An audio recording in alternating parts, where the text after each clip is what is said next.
Okay, we're going to create an object where if you were to print it, you will have a lot of problems because it'll need a lot of supports. And I'll show you how to remove a lot of the issues of needing the supports. We'll need some, but not a lot. So let's say I want to create an object from this box, and let's zoom in a little bit, and I'm going to make the front side here 5 millimeters. The top, let's make that 5 millimeters, and the depth, we're going to make that 40 millimeters. Oh, there it is. From 20 to 40. Okay, and there's our object. Now, I don't like these sharp sides, so what we're going to do is that we're going to go over here, and we're going to change the radius. We're going to change the radius to about 3, and that should smooth out those corners. And if you notice, let's hit the letter F, so you can kind of see that. I smoothed out the corners. Let's back out a little bit, and we're going to do some duplication and rotations. Let's get this out the way. And first, we're going to duplicate it, and then we're going to hit the arc here, so we can do a rotation of 30 degrees. Okay, now we're going to continue this process. So we're going to repeat and repeat and repeat the duplication and repeat the duplication. Now, if you repeat the duplication too much, it won't matter because the next piece just simply falls on the first piece. So it all looks the same. So what we're going to do now is that we're going to make all this one piece. So I'm selecting everything, and I'm going to group this, and I'm going to click group here. And notice that you can also hold down Control plus G, and it'll do the same thing on the keyboard. So click group, and now it's all one piece. Now, from here, I'm going to do another duplication, and this time I want to rotate it 30 degrees. So we're going to choose this arc here on top and make a 30-degree change here. And so the duplication is now at 30 degrees, and we're going to repeat that process.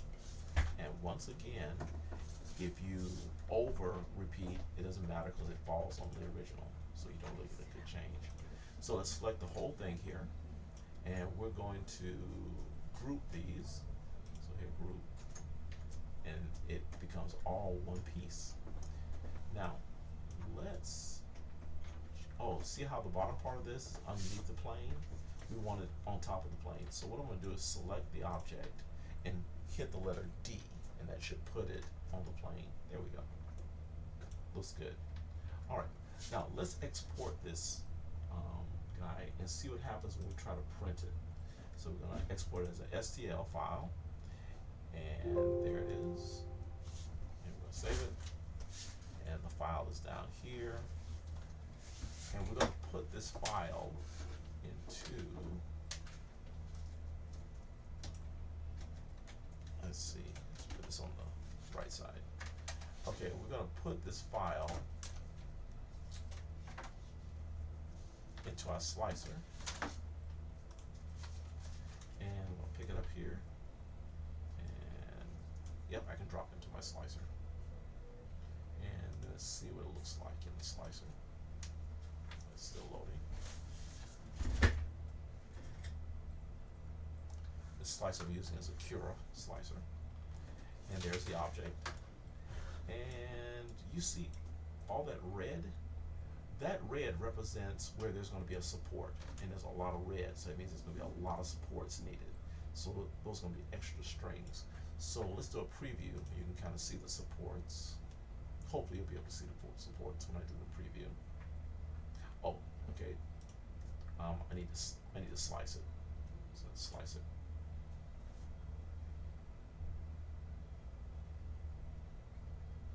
And then we can take a look at the preview. Okay, this is about a 2-hour, 20-minute print, and now let's do a preview. Let's see how it looks. Oh, yeah, a lot of red. And let's back it up a little bit. Yeah, this thing's gonna need a lot of supports to make this. Okay.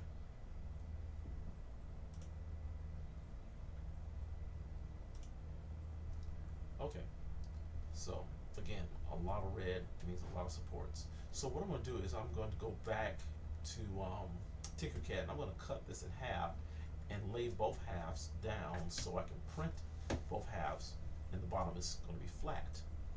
So let's go back to our Tinkercad, and we're going to cut this guy in half. Okay, so in order to cut this in half, we're going to need two of these pieces. Turn it around this way, so, and I want to duplicate this and take the duplication out. Let's put him off to the side here. So now we have two pieces. Let's move this over a little bit. Okay, that's good.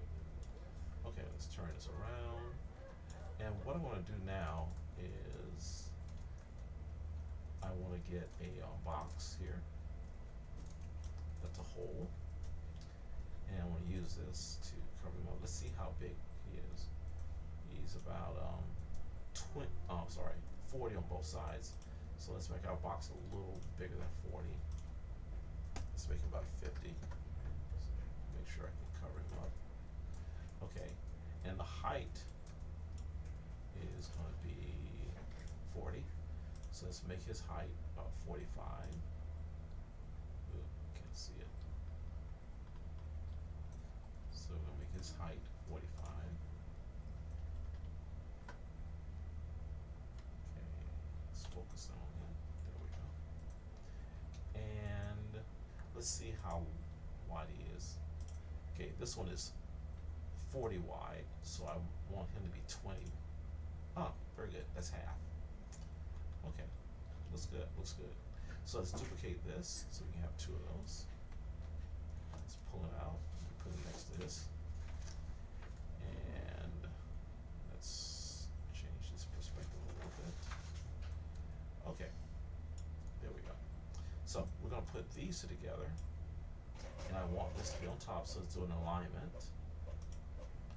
And I want to back him up to here, and then I want him to back up there. Oh no, right here in the middle. There we go. All right, so he's at the back there, or should I say on top?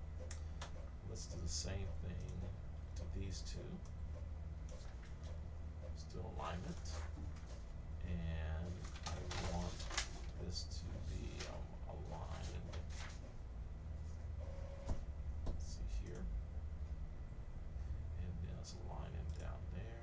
There we go, and then press that, and now he's on the bottom part. Yay. Okay, that looks good. Let's see. Let's group this, and then once we're finished grouping this, we'll get half of that piece, and then we'll group this one as well. We'll get the other half, and then we'll flip them both over so they'll be sitting up. And I'm still waiting on the computer to render the half of this. It's still working on it. There we go. It just did it. See? There we go. Cut it in half nicely. Let's zoom in a little bit on it. See? Nice. All right. Let's do the same to this guy right here. Let's group him together, and then wait for the cloud-based program to finish cutting him in half.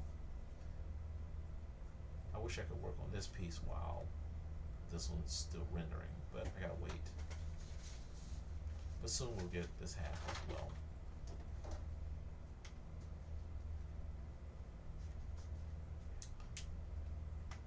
Oh, there we go. Okay. All right, now I'm gonna rotate this piece here. Let's see, let's rotate him 90 degrees. Ah, good. And then we'll press the letter D. That's going to bring him down to the floor. And this one, I'm going to rotate this one -90 degrees. Okay, let's try that again. click the arc and -9 degrees. There we go. And press the letter D. And now these are ready for printing. And let's go ahead and export this STL.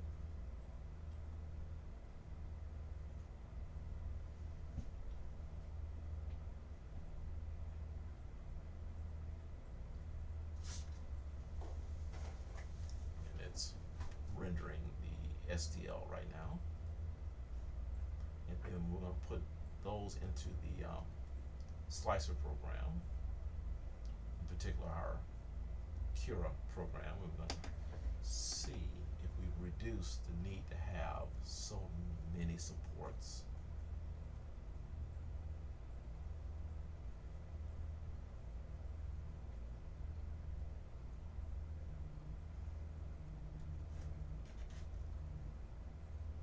Okay, it's done.